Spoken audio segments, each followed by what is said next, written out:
If you trade Bitcoin or Ethereum, you're gonna love Supertrend. In my last video, I went over a high-level view of how to think about backtesting. Today, we're gonna get our hands dirty.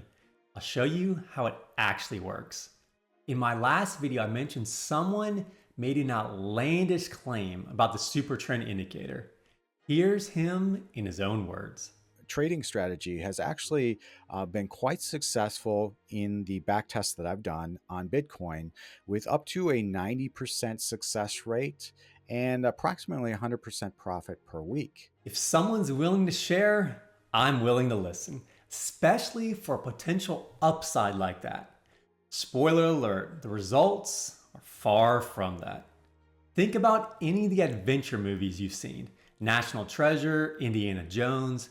How many times have they found what looked like the prize, but it turned out to be a decoy? It'd be easy for the hero of the story to pack it up, quit at that point, but they knew what they were looking for was out there somewhere. That's how it is when you're developing a trading system. Many times you'll hit a roadblock, go 2 steps back before you can make any progress. But when it was all said and done, I was able to alter his system, make it almost 10 times as profitable. In this video, I'll show you exactly what I did. It's called a system because one part affects the others. Everything's connected. For example, I changed the settings for the moving average to get a better exit. That in turn changed my entry, which in turn gave me a new exit.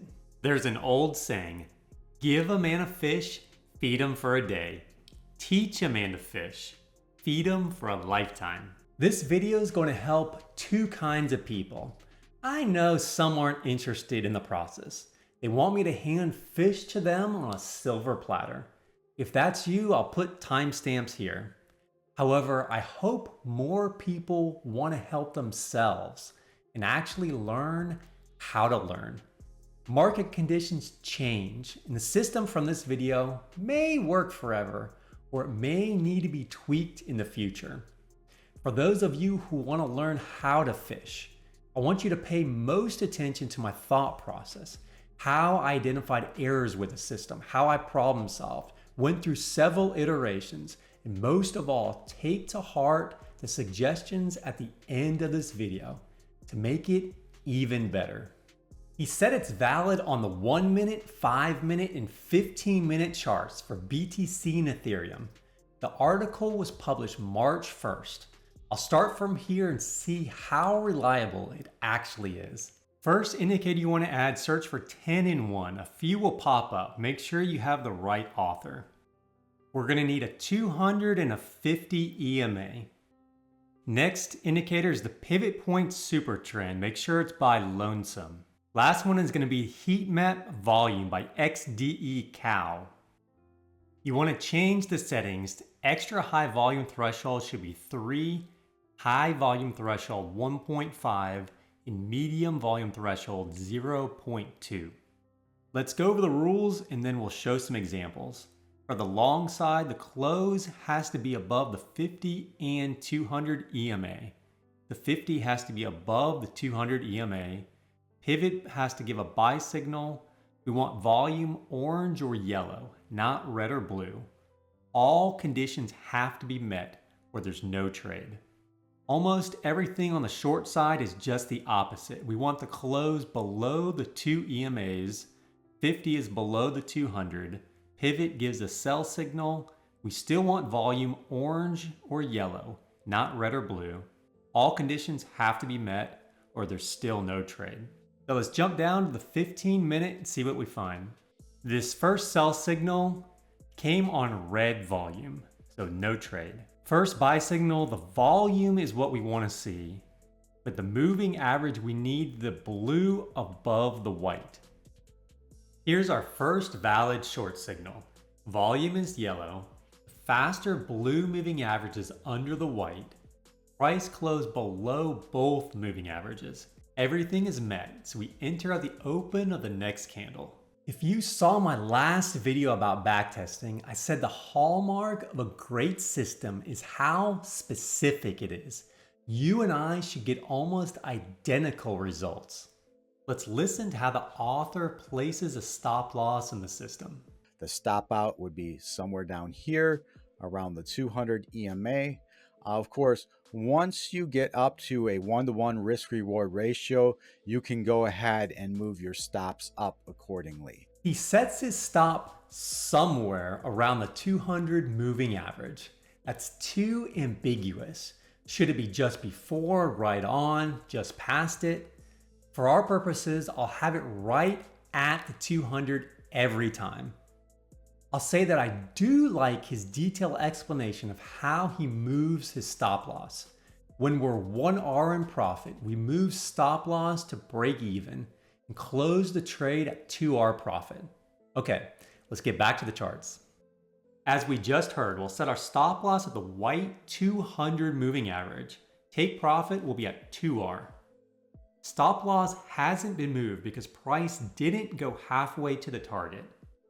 This is where we would have gotten stopped out for a loss of 1R. Let's find one example of a valid setup to the long side. Take a look at this one. Volume is orange, price is above both moving averages, faster blue is above the slower white line. Everything lines up, so we have a valid setup. Original stop is at 416, so it's at this point here we move our stop to break even. We're now risk-free.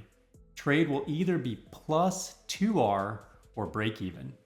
It's on this candle we would have got stopped out for break even. One thing I'll say right off the bat, most successful strategies aren't gonna magically fall into your lap. They'll often be break even or losing on the first go around. As I went through the trades, I noticed two major problems. Number one was the system was suffering from too much lag, and that's the result of using a long moving average, like the 200 and the 50 period crossover. For example, here we missed the entire $2,500 move. We had two Supertrend signals way down here, but according to the rules, we weren't allowed to take either of them. Look here, the faster moving average is still under the slower 200 period, and the volume on the second signal is too low. We finally get everything to line up and decide to buy high and sell low for a 1R loss.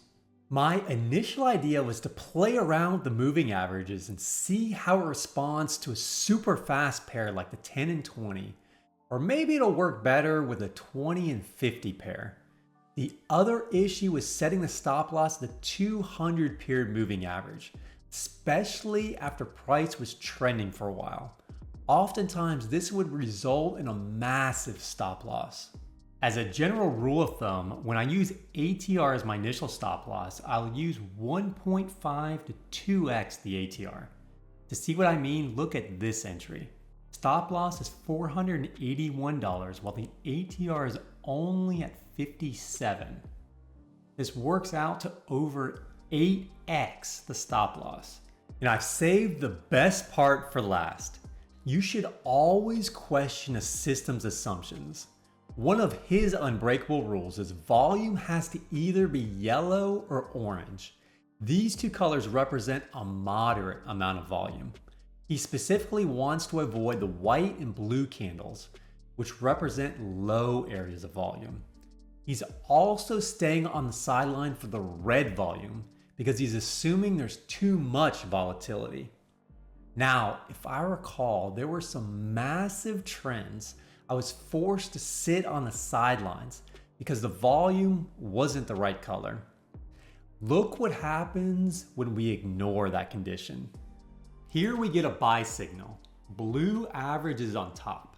The only problem is volume is white because it's too low, so we're not allowed to take the trade. But what happens if we just ignore the volume indicator and take the trade anyways? Still set the stop at the 200 moving average. Profit is at 2 to 1. Still in the trade.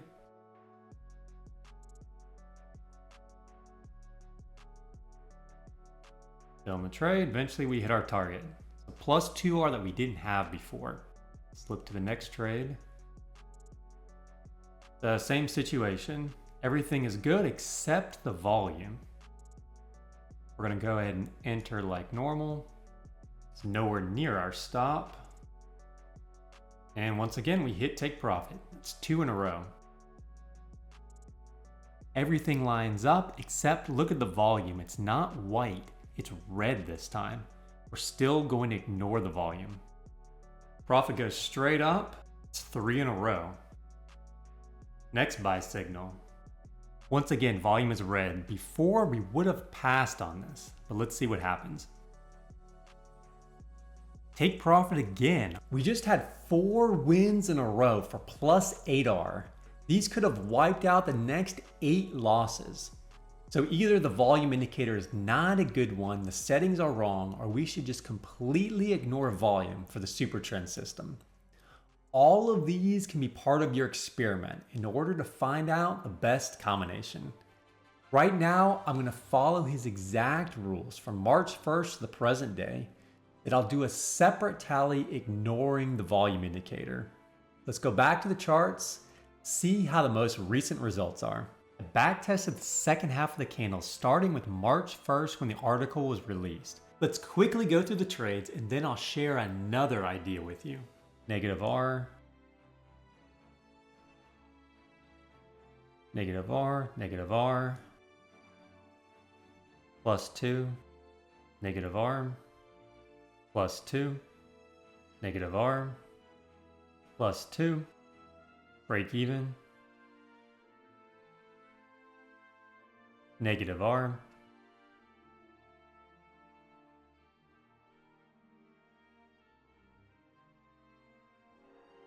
plus 2, plus 2, we're on a roll, plus 2, negative R, plus 2,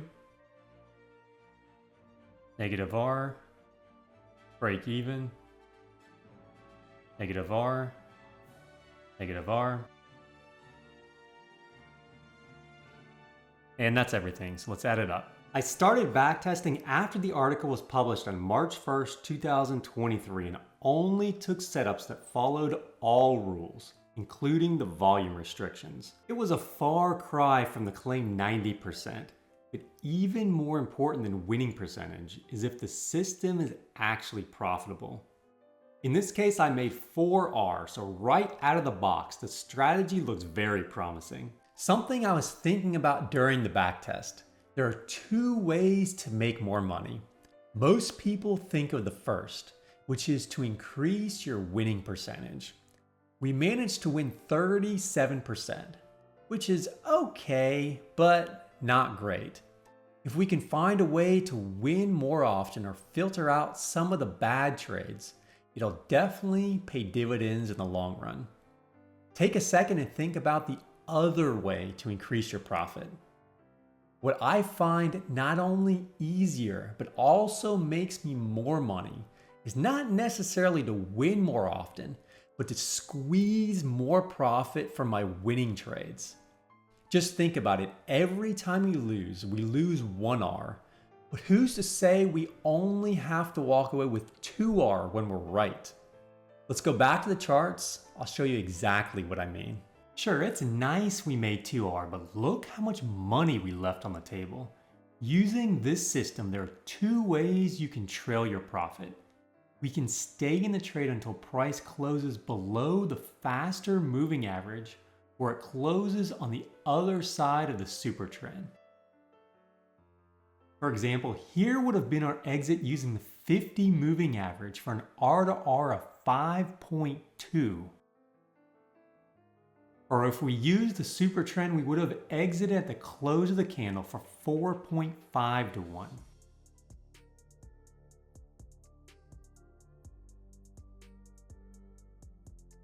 Here's another one. Look how early we exited. Using the super trend, we would have trailed to about 5 to 1. Or if we got out on the first candle that closed below the moving average, it would have been even better, for about 5.3 to 1. I don't want to give you the impression that trailing your stop will always be better than using a fixed 2 to 1. Sometimes it'll be better, sometimes it'll be worse. The point of backtesting is to know over the long run, on average, which one will make more money.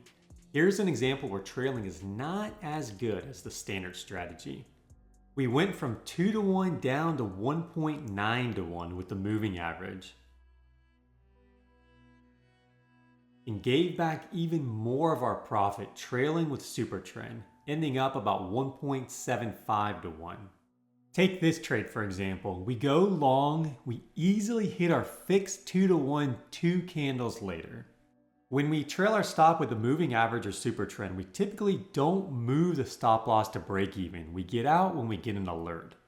At one point, the trend was really moving in our favor. We were up 4 to 1. But that was just profit on paper. We didn't actually book any of it. A few candles later, we get a massive spike down. Our stop loss would have been hit for the full -1R on both the moving average and the Supertrend. Let's say right before the trade, you have a starting balance of $5,000. You're risking 2% or $100 on this trade. With the standard strategy, we make 2R or $200 and end up with $5,200. With the trailing method, we lost the full R, bringing our balance down to $4,900, a difference in account balance of 5.8% between the two methods. I hope you're starting to see when it comes to backtesting, you can go deeper and deeper, and each layer has the potential to improve the entire system. Right off the bat, it looks like there may be value in using a trailing stop. I'd guess the moving average is more responsive and a better choice than the Supertrend exit, but we'll have to backtest and compare the results. So far, we've made 4R with the standard strategy. I'm going to run a few more experiments on the exact same candles, see how that profit compares. I'll keep the moving average at 5,200 and ignore volume. Instead of using a fixed 2 to 1 profit, I'll use the 50 moving average as my exit. I'll then use Supertrend as my trailing stop. Once these tests are done, I'll do it all over again, except for the 20/50 and 10/20 moving average pairs. I'll run everything right now. I'll be right back with the results. As I mentioned before, I ran 18 different tests for a total of 98 trades on the 15-minute time frame from March 1st until mid-May. Now we'll go through a few graphs looking at the data from different angles. In terms of winning, losing, and breaking even, the author strategy was actually the highest. Not 90% for sure, but 32 is better, at least on the surface, than the mid-20s when trailing with either the moving average or Supertrend. As far as break even, the fixed strategy is always by definition break even at 0R. With the other two methods, sometimes you would get out for a very small win or loss, and I defined break even as plus or minus 0.25R. As we've seen, the moving average tends to cut the trade when it's stalling, while the Supertrend is more of an all or nothing system. I've said it many times, win rate only tells half the story. It's not only how often you win, but how much you win when you're right. With a fixed 2 to 1, of course we win exactly 2R. The moving average captured 50% more than the standard, while the Supertrend had an average winner double the moving average and 3 times the original system. Combining everything, the moving average generated 5 more R than the standard, while the Supertrend won about 55 more R. The 18 different tests are a combination of using volume or not, changing the settings of the moving average from 5,200 down to 20/50 and 10/20, as well as trailing with either the moving average or Supertrend. The bar in red is according to his original rules, including volume. Here we see in raw R values only 3 variations were worse. This is the same data in percentage form. The 20/50 test using volume was the same as the original, while the 5,200 without volume and the 10/20 standard with and without volume did worse. In every case where we use a trailing stop with the moving average or Supertrend, the profit went up. I'll quickly go through the 3 groups and then we'll go over some general thoughts. As I just mentioned, taking away volume for the 5200 was 1 less R than standard. Using a moving average or Supertrend increased profit over 175% for the 5200. I noticed a lot of lag when backtesting with the 5200 moving averages. So now the slow moving average is 50 and the faster is 20. All 5 changes significantly improve results, taking profit from 4R to over 30. And in terms of percentage, the 20 moving average increased results 350%, while Supertrend jumped almost 8 times profit. Changing the moving averages to 10-20 at baseline, we were negative, and removing volume didn't help. There were more false signals where we enter and exit, quickly enter and exit again and again, keep bouncing around. However, a faster moving average meant when we did hit a trend, we were able to have a smaller stop loss and ride it longer. The 10 moving average trailing stop increased profit almost 5x, while the Supertrend shot our profit through the roof to almost 15 times better results. In the description, I'd like to credit the author of the strategy, which in this backtest at least was profitable in and of itself. And you've just seen with a little work, you can double or triple your overall profit. But I have to warn you, a trailing system is not right for everyone. Keep in mind that the moving average and Supertrend strategies only had a win rate of 25%. You'll break even occasionally, but end up losing a little more than half the time with the moving average and 2 out of 3 times with the Supertrend. Knowing this going into it as you're trading for real money will help you mentally prepare, not be surprised if you lose a few in a row. Both of these systems were so profitable because they stuck to the plan and caught the really big winners. When you're up money, you can't get antsy when there's a little retracement. Trust the system and only exit when you get an official signal. By very definition, a trending system will never get you out at the very top or the bottom. What that means is for every profitable trade, you'll have given back a little of your profit. Don't be surprised by this. That's how the system works. Going forward from here, let's talk about time frames for a second. In the video, he said he backtested this strategy on the 1 minute, 5 minute, and 15 minute charts for Bitcoin and Ethereum. My initial thought was typically higher time frames are more reliable. Just think about how much noise is on a 1 minute chart. But find out for yourself. See how it does on a 5 minute chart. Compare it to a 30 minute, 1 hour, or 4 hour chart. You can just as easily put these indicators on any other kind of chart. I wouldn't be surprised if this strategy works in other markets. Now it's your time to play around with it, and here's what I would recommend.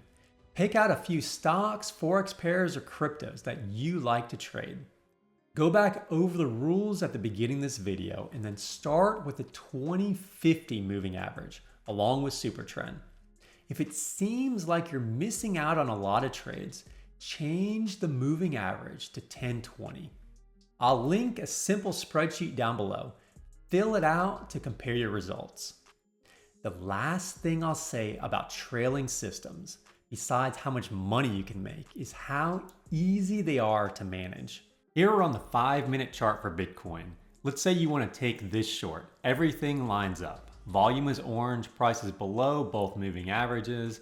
The blue faster is below the white moving average. What you want to do is right click, add alert. Since we're going short, we want to know when price crosses up. There's 2 ways to do it. Let's say you're trailing with the moving average. And don't forget, here our moving average, the faster one is the MA2.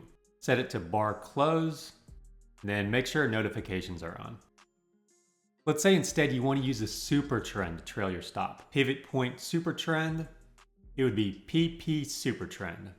So let's go back in time and see what would actually happen. So here's our signal. We're gonna go short at the open of the next candle. Stop loss will be at the white moving average. We're gonna use a trailing stop so we don't need to worry about the target.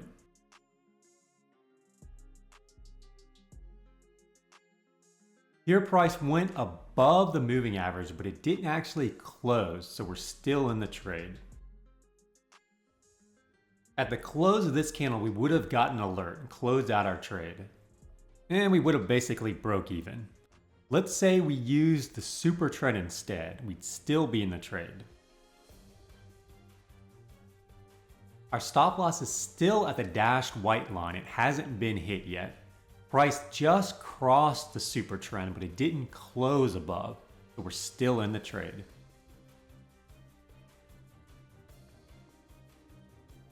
And that brings us to the present day. Nothing to do until you get the alert. We've seen just how powerful riding the trend by trailing your stops can be. The last thing I'll say is the sky's the limit. Just because the original author used moving averages and Supertrend, don't think those are the only options. In fact, I have a video on 4 ways to trail your stop, and only one is a moving average.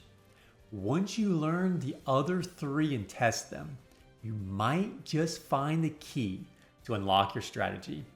Click here to learn more, and then start by keeping records. Good luck. Talk to you soon.